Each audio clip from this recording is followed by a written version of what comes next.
Page number I think 19 पे थे और उसमें लिखा है कि rational decision making model employs logical stages to find the best available option.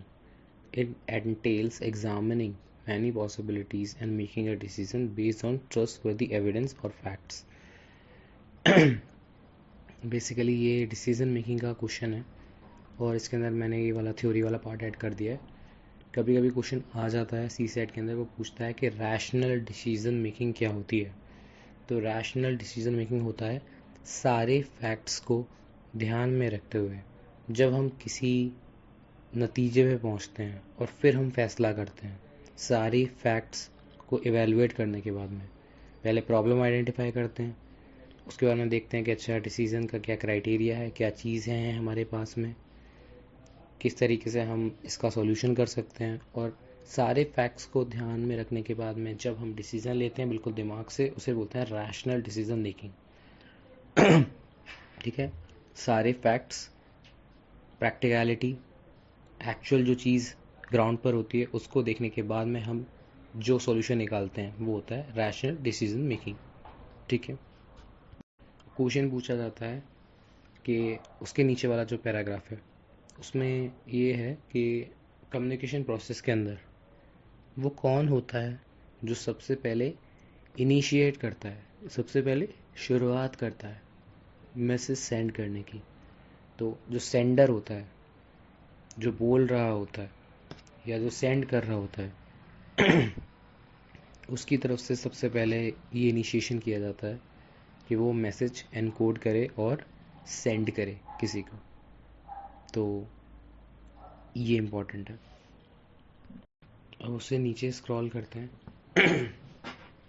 अब आ जाते हैं ओवर कॉन्फिडेंस पे. ओवर कॉन्फिडेंस क्या होता है? ये इंसान का खुद पे बहुत ज़्यादा विश्वास कर लेना, हमेशा ये सोच के चलना कि जो मेरी क्षमता है वो बहुत ज़्यादा है और अपने खुद के असेसमेंट से भी मैं बहुत ज़्यादा बेटर कर रहा हूँ. जब ये चीज़ या जब ये इंट्यूशन बहुत ज़्यादा स्ट्रांग हो जाता है, जब ये फीलिंग बहुत ज़्यादा स्ट्रांग हो जाती है तो उसे बोला जाता है ओवर कॉन्फिडेंस.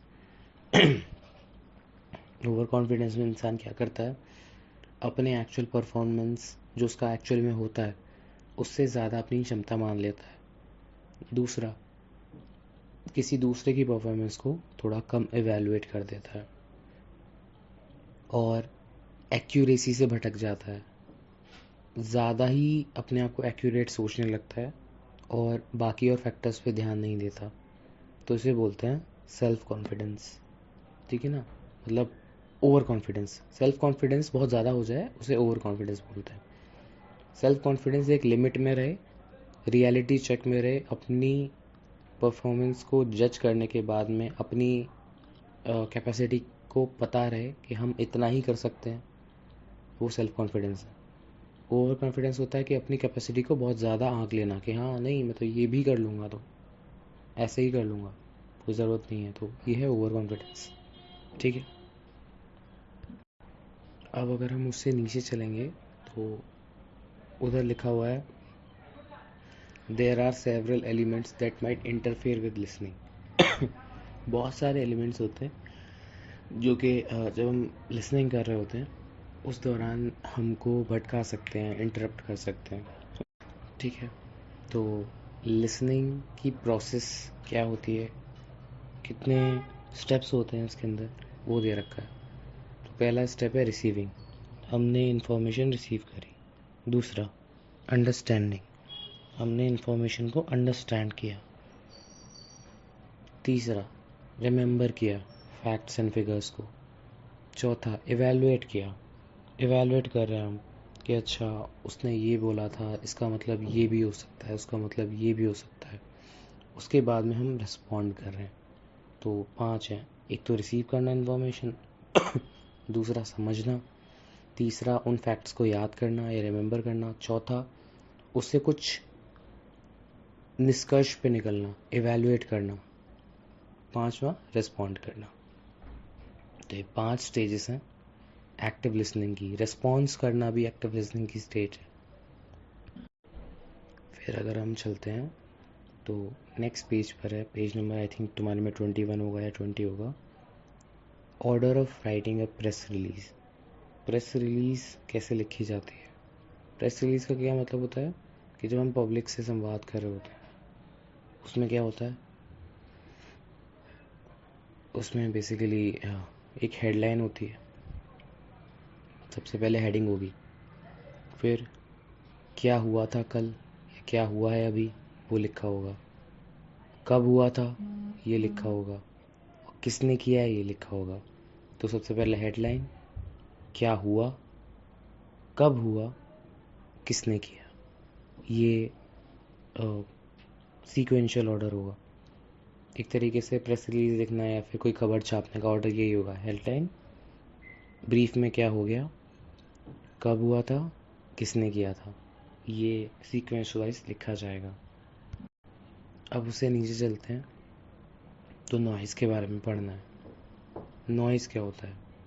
बेसिकली नॉइज़ कोई भी ऐसा अनवांटेड सिग्नल है जो हमको नहीं चाहिए, जो कि हमारी कम्युनिकेशन की प्रोसेस के अंदर व्यवधान बन सकता है, दिक्कत बन सकता है, तो वो होता है नॉइज़।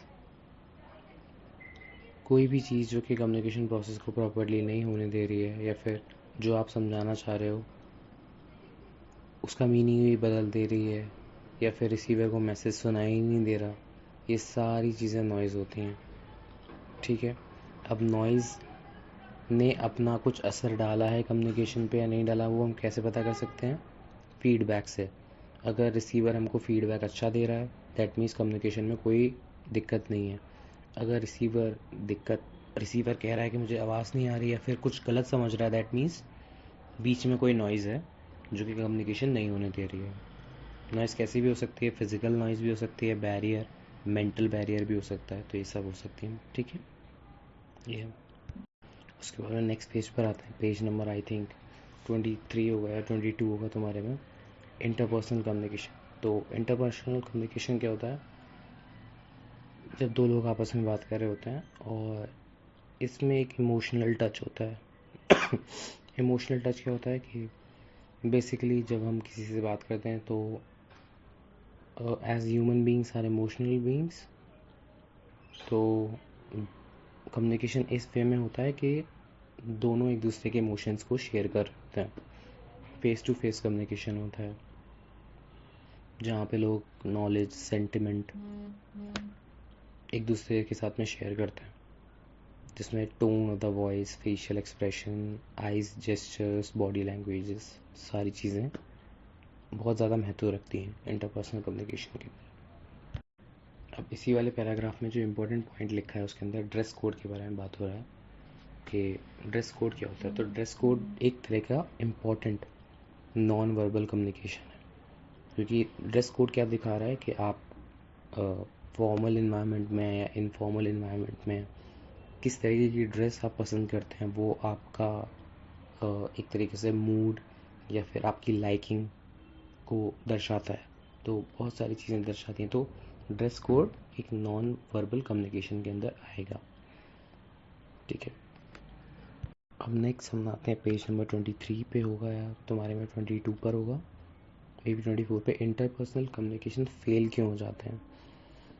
तो इंटरपर्सनल कम्युनिकेशन फेल हो जाते हैं जब कम्युनिकेटर या फिर जो सेंडर होता है और रिसीवर होता है वो अच्छे से एक दूसरे की बात समझ नहीं पाते हैं। May be not like exactly what sender was intended, मतलब सेंडर जिस चीज़ से इंटेंशन से कह रहा था वो चीज़ नहीं समझ पाया रिसीवर। तो इसके अंदर कौन कौन से बैरियर काम आते हैं या बैरियर होते हैं? Physical barrier, psychological barrier, emotional, language, lack of focus, या फिर बहुत ज़्यादा अलग लैंग्वेज में बात करना जो कि सामने वाला समझ नहीं पा रहा, बहुत ज़्यादा हाइपर लैंग्वेज में या फिर हाई फाई लैंग्वेज में बात करना। तो ये कम्युनिकेशन स्किल्स पे डिपेंड करता है। तो अगर कम्युनिकेशन स्किल्स अच्छी होगी तो कम से कम इंटरपर्सनल बैरियर होंगे और अच्छे से कम्युनिकेशन हो पाएगा। कम्युनिकेशन स्किल्स ज़्यादा अच्छी नहीं है तो बैरियर्स बढ़ते चले जाएंगे। तो ये एग्जैक्टली है। एंड यहाँ तक हमने आधा कर लिया है। कम्युनिकेशन स्किल्स का आधा कल कर लेंगे, कम्युनिकेशन स्किल्स ख़त्म हो जाएगा। तो इतना ही देखते हैं।